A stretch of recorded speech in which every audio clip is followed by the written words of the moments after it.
स्वागत है आप सभी का रिश्तों की आवाज़ चैनल पर। आज की हमारी कहानी है सौतेली माँ। घर में मनोज की शादी का माहौल था। पूरा घर खुशियों से भरा हुआ था। मनोज के पिता की मृत्यु के बाद घर में खुशी का पहला मौका था। इस समय मनोज की माँ सरला जी खुशी से फूली नहीं समा रही थी। मनोज की शादी सरिता के साथ बड़ी ही धूमधाम से की जाती है। मनोज के पिता की मृत्यु के बाद मनोज और उसकी मां सरला जी घर में अकेले ही रहते थे, पर अब घर में एक और नया सदस्य जुड़ गया था। सरिता के आने के बाद उनका घर खुशियों से भर गया था। सरिता दिखने में इतनी सुंदर थी कि दूर दूर से गांव की औरतें सरिता को बस देखने मात्र ही आया करती थी। उसका दूधिया रंग सबको मोहित कर देता था। सरिता में सारे ही गुण थे। वो हर काम में निपुण थी।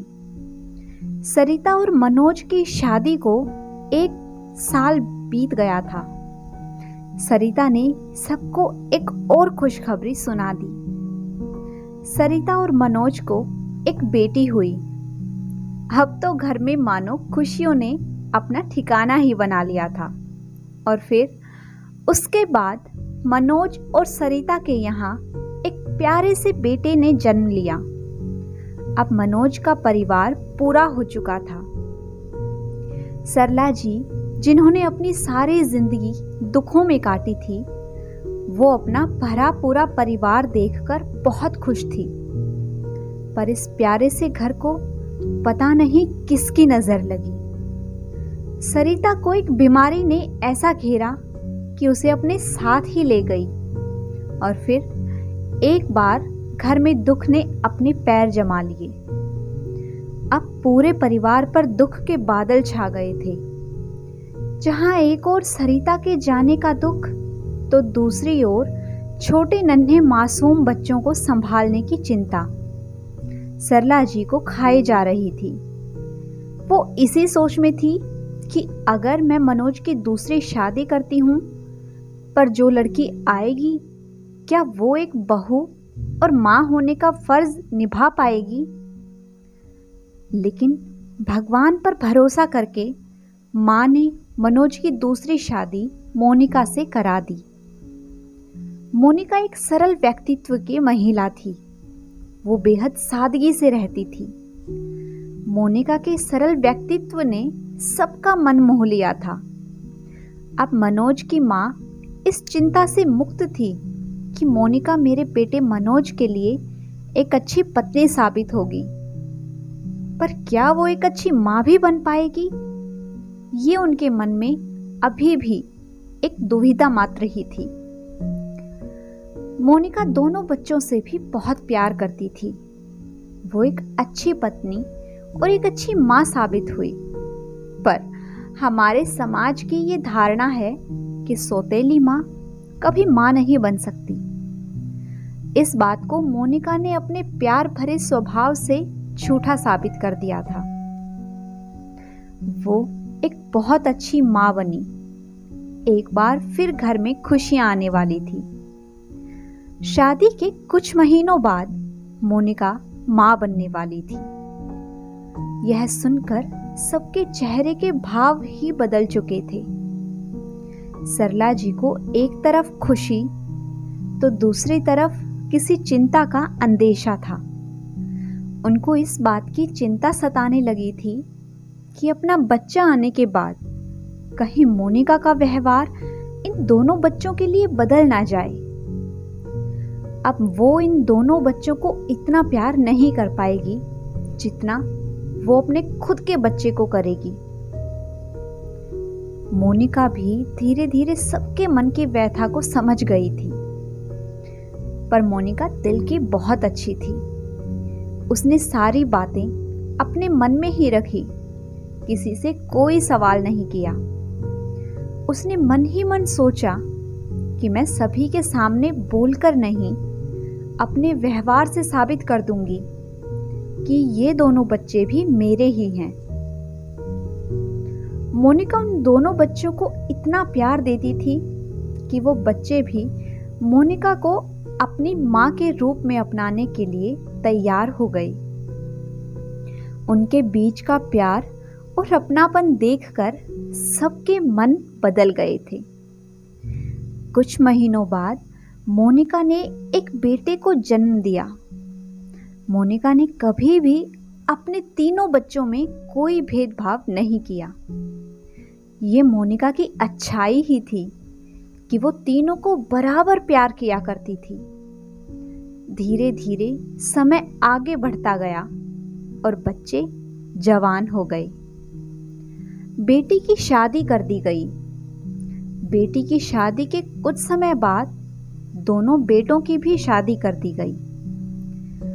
अब मोनिका की सास सरला जी और मनोज जी इस दुनिया को छोड़कर कब के जा चुके थे। पूरे घर की जवाबदारी अब मोनिका के ऊपर ही थी। वो दोनों बेटों के साथ रहती थी। मोनिका अपनी दोनों बहुओं को बहुत प्यार करती थी। शुरू शुरू में दोनों बहुएं भी ऐसे ही दिखाती थी कि वो भी अपनी सास को बहुत प्यार करती हैं। मोनिका को सास नहीं, माँ मानती हैं। पर असल में वास्तविकता कुछ और ही थी। मोनिका की बहुओं का रवैया अपने पतियों के सामने तो उनकी माँ के प्रति कुछ और था, और अपने पतियों के जाने के बाद उनकी माँ के साथ कुछ और। मोनिका सब समझती थी, लेकिन अपने बेटों की खुशी के लिए चुप रहती थी। मोनिका ने अपने तीनों बच्चों को अच्छे संस्कार दिए थे और तीनों बच्चे अपनी माँ से बेहद प्यार करते थे।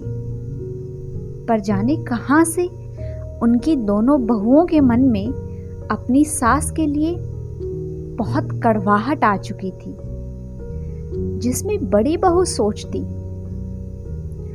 ये तो सौतेली माँ है, हमें इनसे क्या लेना देना, जो करना है इनका खुद का बेटा करेगा, इनके लिए हम क्यों करें।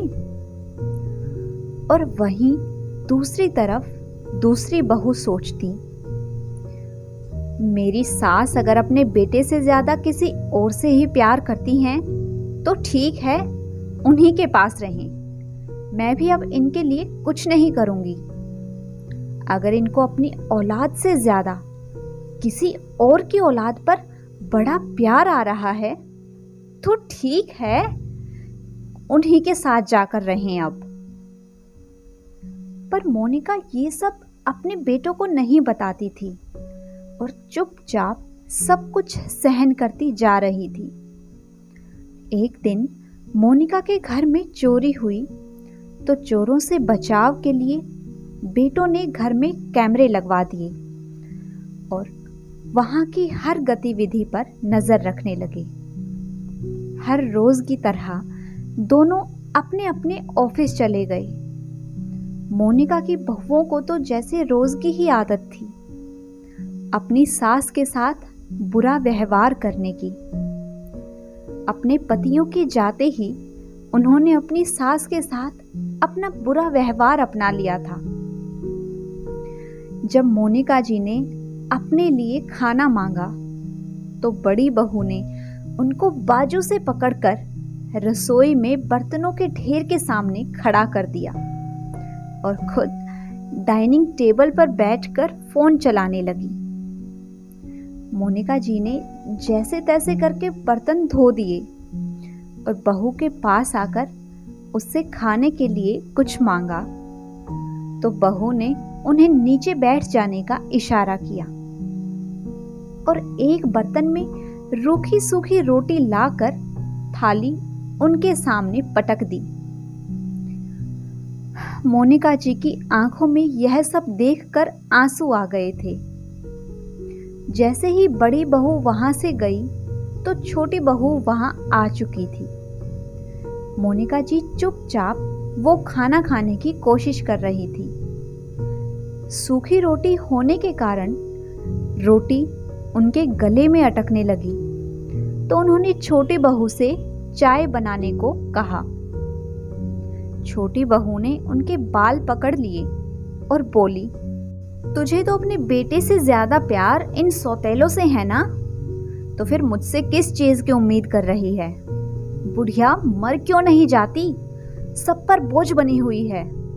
तू मर जाए तो हम भी सुकून से रह लें। मोनिका जी अपने बाल छुड़ाने की कोशिश कर रही थी।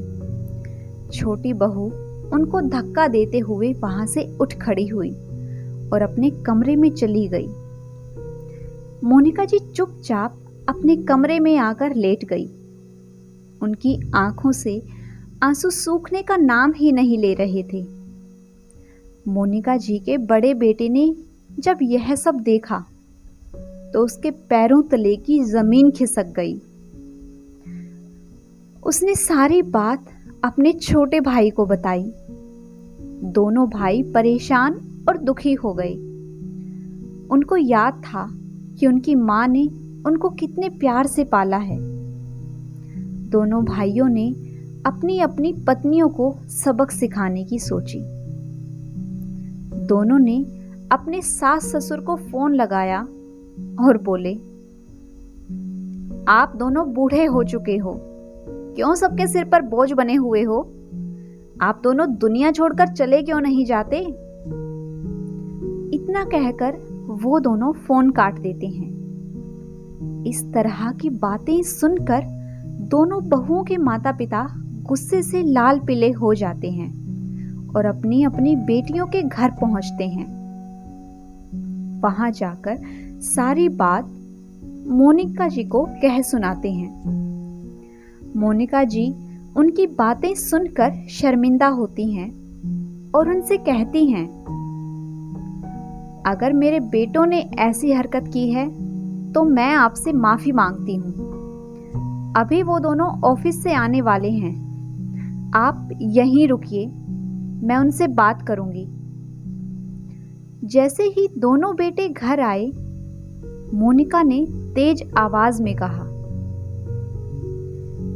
तुम दोनों घर के बाहर ही रहना। अपने बड़ों से बदतमीजी करते हुए जरा सी भी शर्म नहीं आई तुम्हें?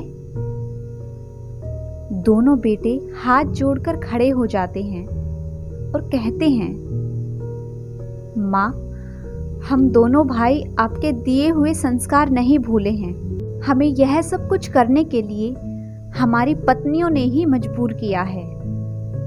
सभी हैरान होकर उन्हें देखने लगते हैं।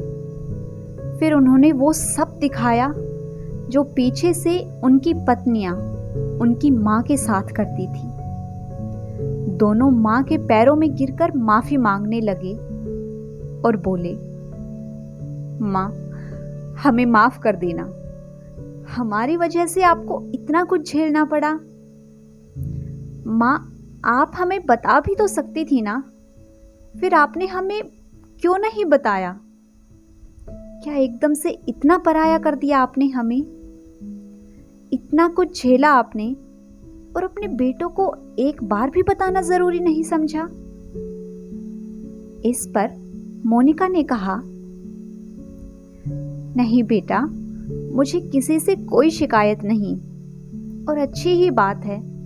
अगर बुढ़ापे में मेरे थोड़े बहुत हाथ पैर चल जाएंगे तो क्या ही बिगड़ जाएगा। इसी बहाने घर का थोड़ा बहुत काम भी हो जाएगा। मुझे इसमें कोई परेशानी नहीं है। यह सब देखकर दोनों बहू के माता पिता शर्म से पानी पानी हो चुके थे। वो उन दोनों को समझाते हुए बोले, बेटा, यदि तुम दोनों अपनी माँ जैसी सास की इज्जत नहीं करोगी तो तुम्हारे पति हम लोगों को इज्जत क्यों देंगे भला? इतना सुनकर दोनों बहू मोनिका जी के पैरों में गिर जाती हैं और बोलती हैं, माँ, हमें माफ कर दो, हम भी आपकी ही बेटी हैं।